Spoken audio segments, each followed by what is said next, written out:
What is up, SkinClubbers? Welcome back. It's another video from me, Elfishguy, and I am in China right now, as some of you may already know, so I think it's only fitting that we talk a bit more about Asian Counter-Strike. My voice might be a little bit cooked because I'm in the middle of an event, but we're still here to get a video out for you guys. So today, what we're going to be talking about is Maaraa and his potential chance at being Coach of the Year this year in 2025, which I think is an interesting topic because last year it was certainly a conversation around this time of year, and I think this year MongolZ have had actually an even better year.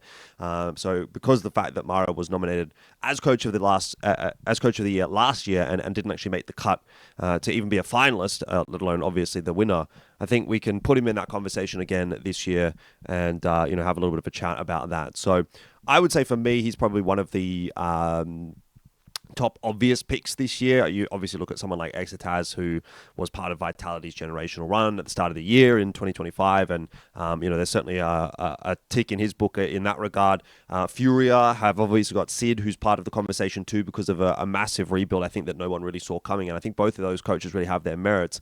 And for me, those are probably the two of the front runners, not necessarily the two front runners, but two of the front runners. But today, obviously, I'll argue for Maaraa just because of Asian Counter-Strike bias. And I think when we look at what a coach has been able to achieve throughout a year, it's always kind of tough to draw a line in the sand and say, what was the impact of this coach as opposed to that coach, and what is the coach doing as opposed to what the players are doing, what kind of change or influence has been enacted by him as opposed to the players themselves. So in that regard, I kind of want to start with just a bit of a discussion around what pieces Maaraa has got to work with in comparison to some of these other coaches, right? When we look at Vitality, it's a team that's led by Apex, a player that started his career back in 2009 in Counter-Strike Source, and he's gone on to win something like 30 plus S-tier trophies. He's won major titles, I think three major titles.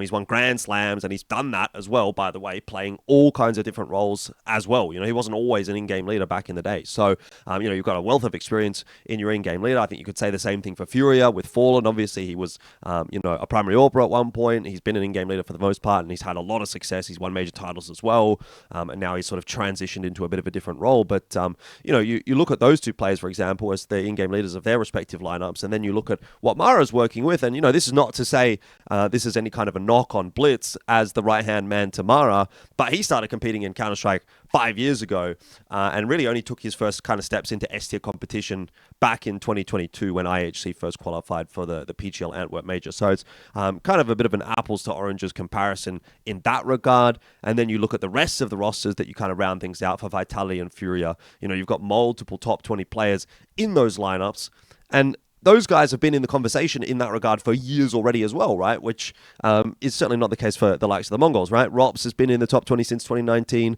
ZywOo has been considered one of, if not the best player in the world since, again, his initial induction into the top 20, which was also in 2019. FURIA has K-Serato, which is a player that's been in the discussion for sort of top rifler, best rifler in the world for quite a long time. He's been a top 20 player for 4 years since 2020. I think he missed out last year in 2024, but other than that, he's pretty much been in that conversation. Yuri and Yakinda, of course, as well, have made their various appearances inside of the top 20 over the years as well.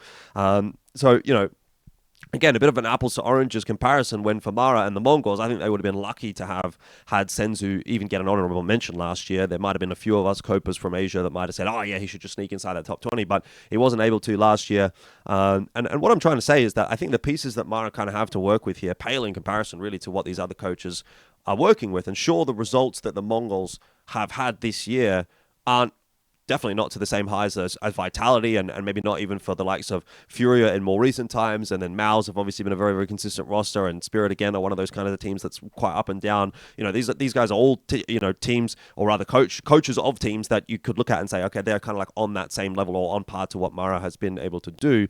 But what Maaraa has been able to do with the pieces that he has, I think, is what kind of elevates him into that conversation over some of the other guys, right? I think every other one of those teams should look out on paper and sort of say, oh, they've got this guy or that guy or X or Y. They've got some sort of X factor that Mongols don't really have, right?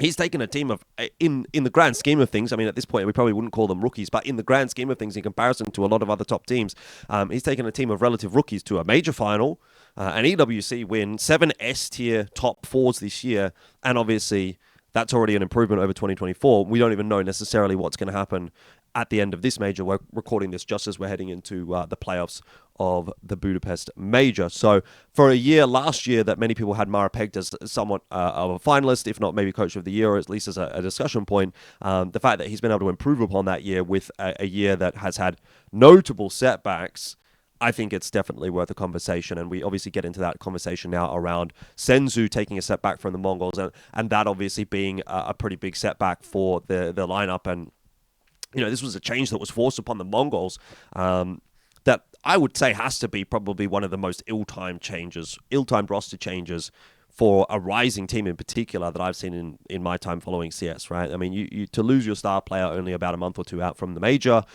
when as well you're kind of seemingly at the peak of your powers, I feel like that should almost be a death sentence for most other teams. You think about the rise which the Mongols have gone through and the way that they've gone about that, and a lot of that conversation having been around Senzu and him being like the guy that has to deliver, and how he finally kind of got over that hump as a player that would never really perform in the playoffs, and then eventually finally he did, and that was kind of like the breaking point for the Mongols. And then all of a sudden, we get to the point where he's left the team and the conversation just completely changes around Mongols. Right now, prior to what we've seen at this major, I think Mongols was a team that was kind of completely disregarded as a team that could actually do any damage in stage 3 of the major. They have had some, let's say, rougher performances with the Chengdu, IEM Chengdu and Blast Hong Kong. Chengdu wasn't too bad, but Blast Hong Kong certainly didn't fill a lot of people with a lot of confidence.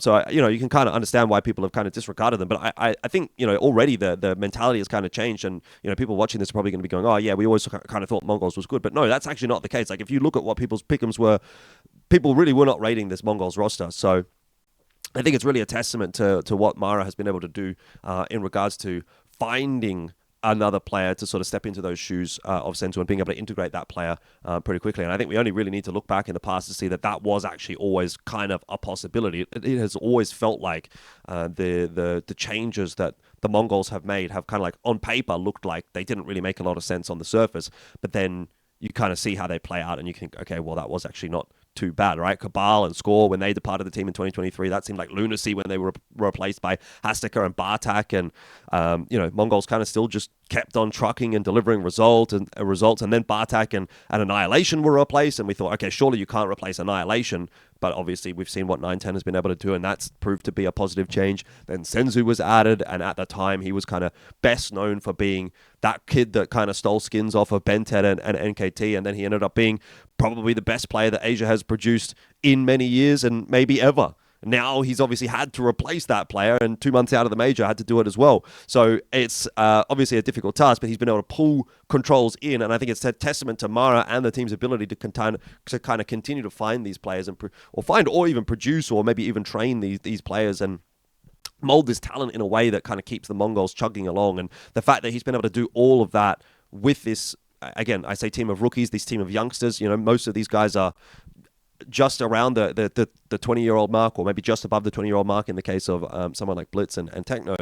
These guys are still very, very young. They're still essentially kids. And for Maaraa to kind of just do this coming from a region that, nobody would have really, like 4 years ago, who would have guessed that the Mongolian region would have been able to do this? Absolutely nobody. That would not have been the first region, I should say, on anybody's lips. And anyone that tells you that now is like sort of looking at it with 2020 hindsight. They're retroactively changing what the opinion was like back then, because back then nobody thought that Mongolia could do this. If anything, it was going to be like, maybe China with the likes of Jamyang and Advan and whatnot, but certainly not the expectation that Mongolia was going to do it. So again, I think it's been a great year for Maaraa. I think it's been a great year for the Mongols, and I would make the argument that many ACS team would have crumbled under the weight of the setbacks and handicaps that the Mongols have had to face this year, but not Maaraa, obviously. Somehow he just keeps on delivering.